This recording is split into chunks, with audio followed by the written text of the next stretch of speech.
Mana ada roh Tuhan sudah ada kebebasan. Roh Tuhan menghidupkan tubuh-tubuh yang fana ini. Tubuh kita yang fana. Roh Kudus ada dalam saudara, Roh Kudus ada dalam saya. Roh Kudus tidak tinggal diam, saudara. Roh Kudus menjamah tubuh saudara, Roh Kudus menjamah tubuh saya. Sehingga segenap anggota tubuh saya berfungsi dengan baik. Anggota tubuh saudara berfungsi dengan baik. Karena Roh Kudus tinggal dalam saudara. Roh Kudus menjamah tubuh saudara. Roh Kudus memperbaiki tubuh saudara. Mana yang rusak oleh dosa, dia perbaiki. Mana yang rusak oleh setan, dia perbaiki. Untuk itu Roh Kudus diberikan kepada kita. Amin, saudara.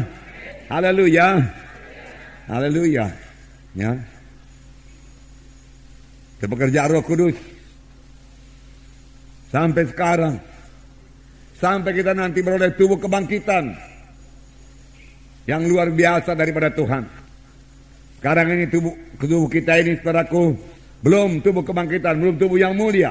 Tapi saudaraku, sebagai anak-anak Tuhan, tubuh kita ini biar dikuasai oleh Roh Tuhan.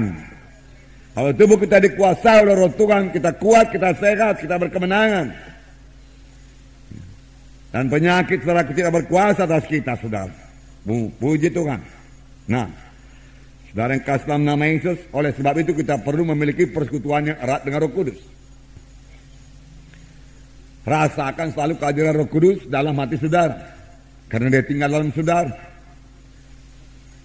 Anugerah Tuhan Yesus Kristus, kasih Allah Bapa dan persekutuan Roh Kudus adalah menyertai saudara sekalian. Bersekutu dengan Roh Kudus. Dengar suara Roh Kudus. Sebab firman Tuhan berkata, seberapa banyak anak-anak Tuhan dia dipimpin oleh Roh Kudus. Roh Kudus hidup, saudara. Dia berkata-kata, sama sebagaimana Yesus berkata-kata, Roh Kudus berkata-kata kepada saudara. Dan kita perlu mematuhinya. Firman Tuhan berkata, pada hari ini kalau kamu mendengar suaranya, janganlah kamu mengeraskan hatimu.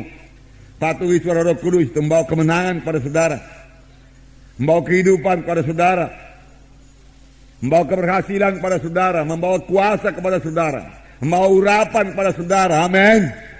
Haleluya. Membawa kesembuhan bagi saudara. Haleluya. Oh, haleluya Yesus. Syukur Tuhan. Haleluya. Luar biasa Roh Kudus.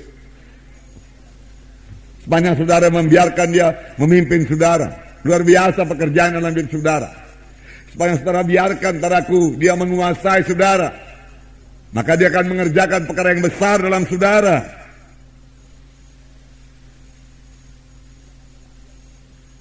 Sebab ada lagi yang lain yang bisa menguasai manusia ini. Ada lagi yang lain yang bisa menguasai anak-anak Tuhan yang sudah lahir baru. Saudara bertanya, apakah itu? Daging. Itu sebabnya duniawi. Itu sebabnya ada yang dinamakan Kristen daging, Kristen duniawi. Kristen yang hidup dalam kehendak daging. Kristen yang dikuasai duniawi. Ya. Orang duniawi memikirkan hal-hal yang dari dunia ini.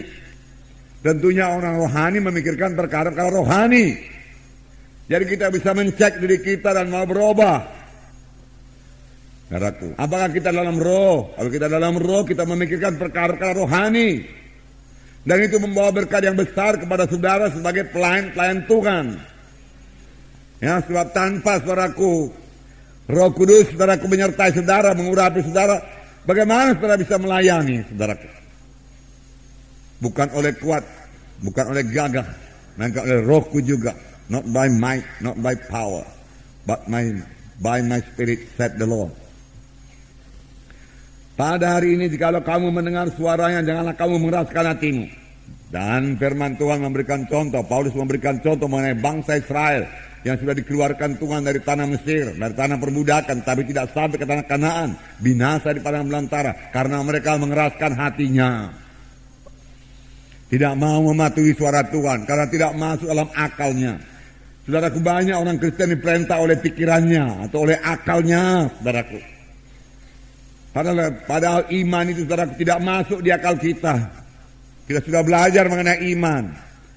Iman, saudaraku, bertentangan dengan pikiran manusia ini. Iman juga bertentangan dengan perasaan. Kalau kita memakai perasaan kita, dengan mudah kita ditipu oleh setan. Tapi, dengarkan baik-baik. Sepanjang kita berjalan dalam roh, yaitu membiarkan Roh Kudus menguasai kita, memimpin kita, saudaraku, maka daging tidak akan menguasai kita. Amin. Dan penyakit juga tidak menguasai kita. Amin.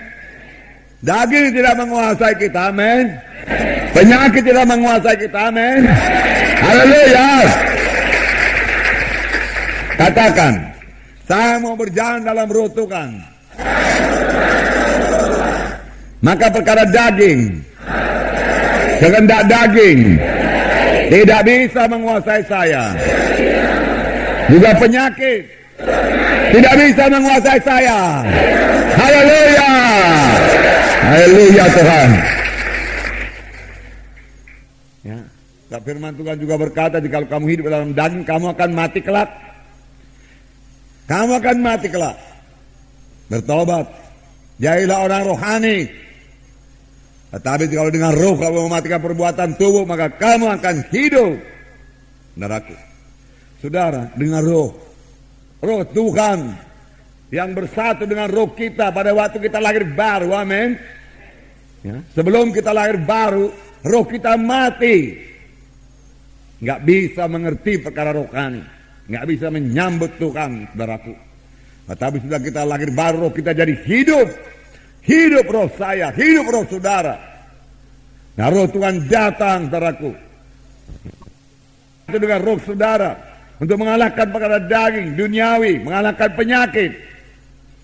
Itulah pekerjaan Roh Kudus. Tapi banyak anak-anak Tuhan tidak membiarkan Roh Kudus yang memimpinkan dia, saudaraku. Banyak anak-anak Tuhan masih dipimpin oleh pikirannya, perasaannya, saudaraku. Kalau Roh Kudus menguasai tubuh kita, Roh Kudus menguasai pikiran kita, Roh Kudus menguasai perasaan kita, saudaraku. Roh Kudus menguasai jiwa kita, saudara, maka penyakit tidak berkuasa atas kita. Mengapa, saudaraku? Karena penyakit, saudaraku, hanya berkuasa atas tubuh dan atas jiwa, saudaraku. Tetapi, saudaraku, setan tidak bisa menjamah roh saya. Roh saudara tidak bisa dijamahnya. Kalau roh yang sudah lahir baru itu kuat, berkuasa.